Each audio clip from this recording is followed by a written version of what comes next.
Hi everyone, we're more than halfway done with Charlotte's Web, so let's get ready to listen into chapter 14. Make sure you get your pencil or pen ready with either your notebook or something to write in so that we can make our inference and discuss our vocabulary as well, okay? So let's take care of that. Go ahead and pause if you need to get your stuff and come on back as soon as you're ready. Let me share my screen with you. So let's go over vocabulary, okay? So there's a couple of new words that you might not know, so I just wanted to go over them with you.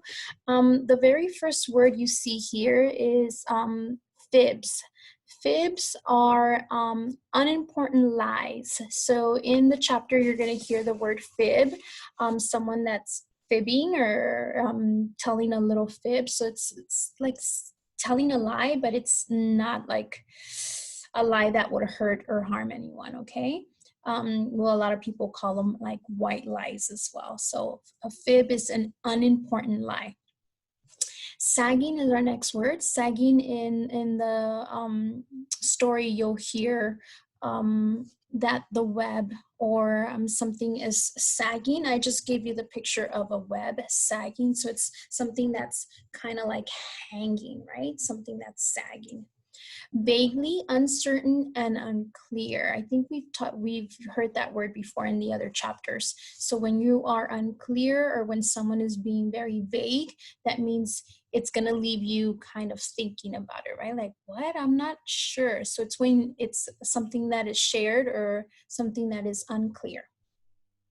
Miraculously or miraculous is an extraordinary occurrence that brings a welcoming result. So something that happens that you're like, I can't believe that happened, but it was a great result. So it was like a miraculous a miraculous situation or miraculous thing that happened, and it was welcoming. It was a great thing that happened. Crochet is something that Charlotte uses in the story, or they use that word in the story to describe the web, right? Crochet. And then doily. Doily is a little, well, I don't know if you've seen them at the store, but it's like a little piece of paper. Sometimes it's made out of cloth if you're crocheting or knitting it, and it has like a figure of this, and you've seen it out of paper as well. Knit, when you're knitting, the difference between crochet and knitting, I found out that crocheting, there's little circles in it, and it's a certain type of knitting that you're doing. So here you can build a shape out of it, and then knitting, it's just like a straight line of a repeated movement that you're doing with the yarn. Crochet or knitting would be like if you're knitting a blanket and it's just a straight blanket or a scarf where there's no design in it, so that would be knitting, okay? Fidgeting, I put a couple of images here for fidgeting, is when you can't stay still. So fidgeting is you're doing something, you're distracted, you're moving, you're pretty much like antsy, you can't stop moving. So that's what you would say, stop fidgeting, stop moving around, concentrate, right? So that would be the word fidgeting there. Our next slide is civilly, courteous and polite. So when you say you need to be a little bit more civil, so you want to be a little bit more courteous and be polite and do things the proper way. Incessant, continuing without a pause. So incessant is like just continuing to do something without stopping. You'll hear that word in the chapter. And then poison ivy. Poison ivy is a plant that causes or can, if you touch it or rub it with your leg, it will create or give you a rash. So poison ivy, you would say is dangerous to the point where it would give you a rash and you would have to go see a doctor so that they can give you an ointment to stop the itch, okay? So those are words that you'll hear in the chapter. Hopefully you remember the meaning of them as I'm reading so that you can go ahead and understand what's happening in the chapter, okay? So let me stop sharing my screen and let's get into the reading. Okay, so here we go. So I want you to also think about what you would title this chapter, okay? So I want you to keep that as you're listening so you can go ahead and write that down in your response that I'm gonna be asking you for, of course. Okay, here we go. So the next day was Saturday. Fern stood at the kitchen sink drying the breakfast dishes as her mother washed them. Miss Arabelle worked silently. She hoped Fern would go out and play with other children instead of heading for the Zuckerman's barn to sit and watch animals. Charlotte, is that the best storyteller I ever, sorry, let me repeat that. Charlotte is the best storyteller I've ever heard, said Fern, poking her dish towel into a cereal bowl. Fern, said her mother sternly, you must not invent things. You know spiders don't tell stories. Spiders can't talk. Charlotte can, replied Fern. She doesn't talk very loud, but she talks. What kind of a story did she tell? Asked Mrs. Arabelle. Well, began Fern, she told us about a cousin of hers who caught a fish in her web. Don't you think that's fascinating? Fern, dear, how would a fish get in a spider's web? Said Mrs. Arabelle. You know it couldn't happen. You're making this up. Oh, it happened all right, replied Fern. Charlotte never fibs. This cousin of hers built a web across a stream. One day she was hanging around on the web and a tiny fish leaped into the air and got tangled into the web. The fish was caught by one fin. Mother, its tail was wildly thrashing and shining in the sun. Can't you just see the web sagging dangerously under the weight of the fish? Charlotte's cousin kept slipping in, dodging out, and she was beaten mercilessly over the head by the wildly thrashing fish, dancing in, dancing out, throughout. Fern, snapped her mother. Stop it. Stop inventing these wild tales. I'm not inventing, said Fern. I'm just telling you the facts.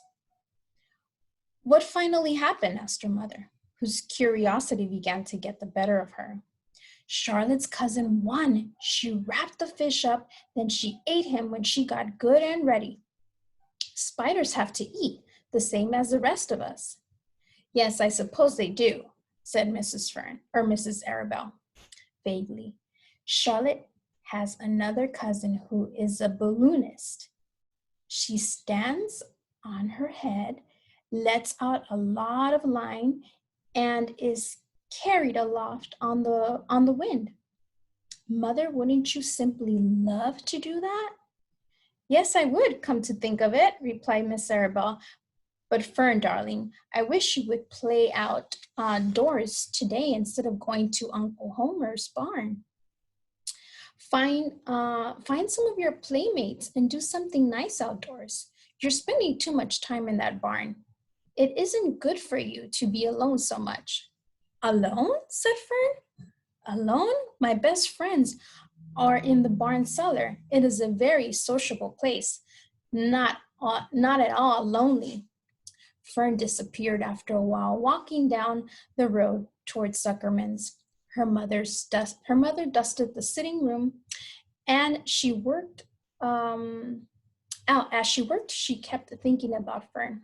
It didn't seem natural for a little girl to be so interested in animals. Finally, Mrs. Arabelle made up her mind she would pay a call on old Dr. Dorian and ask his advice. She got in the car and drove to his office in the village.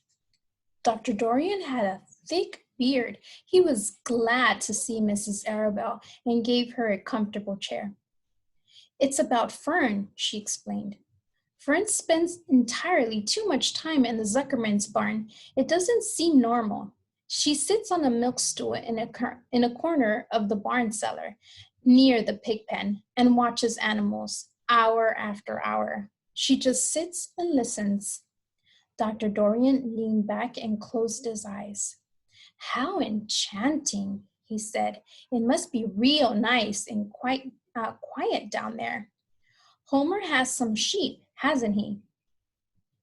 Yes, said Mrs. Arabelle, but it all started with that pig we let Fern raise on a bottle. She calls him Wilbur. Homer bought the pig, and ever since it left our place, Fern has been going to her uncle's to be near it. I've been hearing things about that pig, said Dr. Dorian, opening his eyes. They say he's quite a pig. Have you ever heard about the words that appear in the spider's web? Asked Mrs. Arabelle nervously. Yes, replied the doctor. Well, do you understand it? Asked Mrs. Arabelle. Understand what? Do you understand how there could be any writing in a spider's web? Oh no, said Dr. Dorian. I don't understand it, but for the matter, I don't understand how a spider learned to spin a web in the first place. When the words appeared, everyone said they were a miracle, but nobody pointed out that the web itself is a miracle. What's miraculous about a spider's web? Said Mrs. Arabelle. I don't see why you say a web is a miracle. It's just a web. Ever try to spin one? Asked Dr. Dorian. Mrs. Arabelle shifted uneasily in her chair. No, she replied, but I can crochet a doily and I can knit a sock. Sure, said the doctor, but somebody taught you, didn't they? My mother taught me. Well, who taught a spider? A young spider knows how to spin a web without any instructions from anybody. Don't you regard that as a miracle? I suppose so, said Mrs. Arabelle. I never looked at it that way before. Still, I don't understand how those words got into the web. I don't understand it, and I don't like what I can't understand. None of us do, said Dr. Dorian, sighing. I'm a doctor. Doctors are supposed to understand everything, but I don't understand everything, and I don't intend to let it worry me. Mrs. Arabelle fidgeted.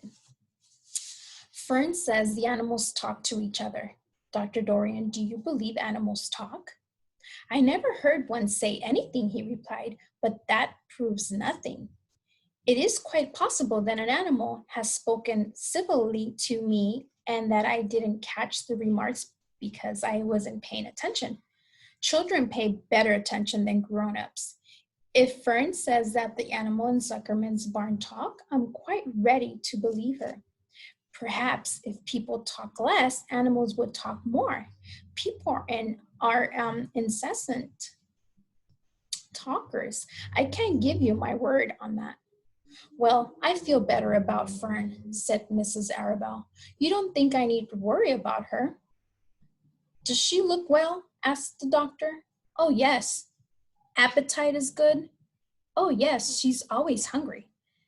Does she sleep well at night? Oh, yes. Then don't worry, said the doctor. Do you think she'll ever start thinking about something besides pigs and sheep and geese and spiders? How old is Fern? She's 8. Well, said the doctor, I think she will always love animals, but I doubt that she'll spend her entire life in Homer Zuckerman's barn cellar. How about boys? Does she know any boys? She knows Henry Fussy, or Fussy, I believe it's Fussy, said Mrs. Arabelle sprightly. Dr. Dorian closed his eyes again and went into a deep thought. Henry Fussy, he mumbled. Remarkable. Well, I don't think you have anything to worry about. Let Fern associate with her friends in the barn if she wants to. I would say Offhand, that Spider and pigs were fully as interesting as Henry Fuzzy. Yet I predict that the day will come when even Henry will drop some chance remarks that catches Fern's attention. It's amazing how children change from year to year. How's Avery? He asked, opening his eyes wide. Oh, Avery? Chuckled Mrs. Arabelle. Avery is always fine. Of course, he gets into poison ivy and gets stung by wasps and bees and brings frogs and snakes home and breaks everything he lays his hands on. He's fine. Good, said the doctor. Mrs. Arabelle said goodbye and thanked Dr. Dorian very much for his advice. She felt greatly relieved. So that was chapter 14. Let's go back to our slides. So thinking about making an inference on a character, I want to discuss Mrs. Avery. So Mrs. Avery, if you think about her, what can we infer about her? I want you to think, we just listen to the chapter, think about what inference can we make about Mrs. Avery. If you need time, pause the video.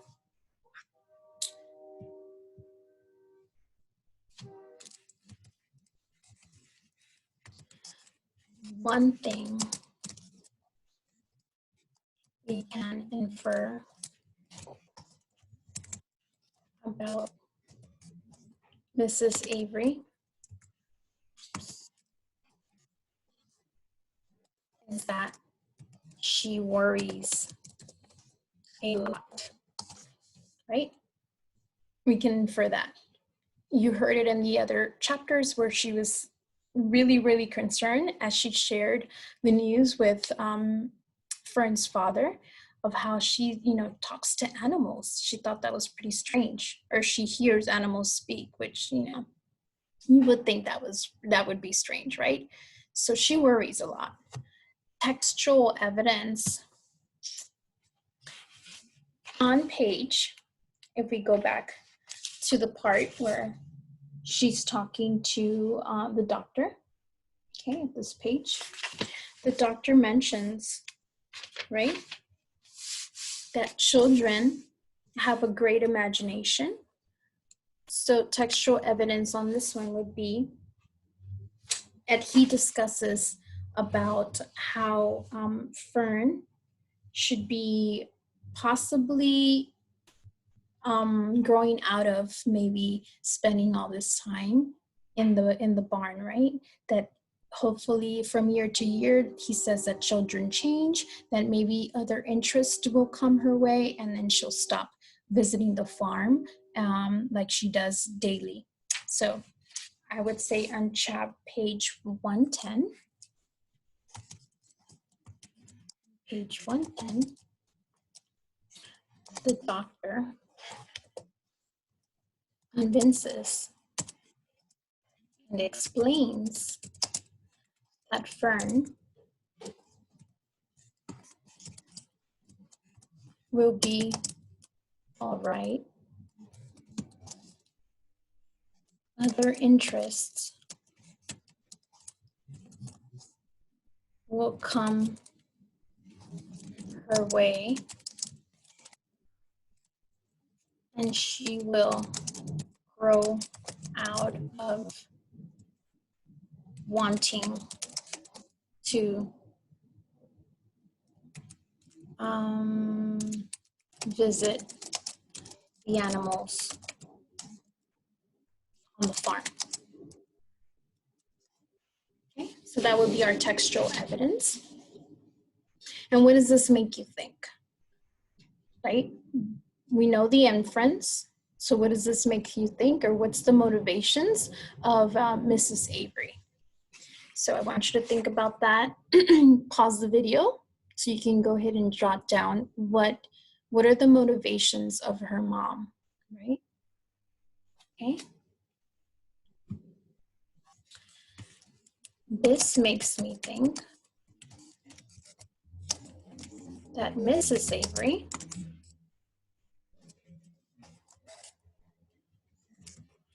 loves her daughter and only wants to be reassured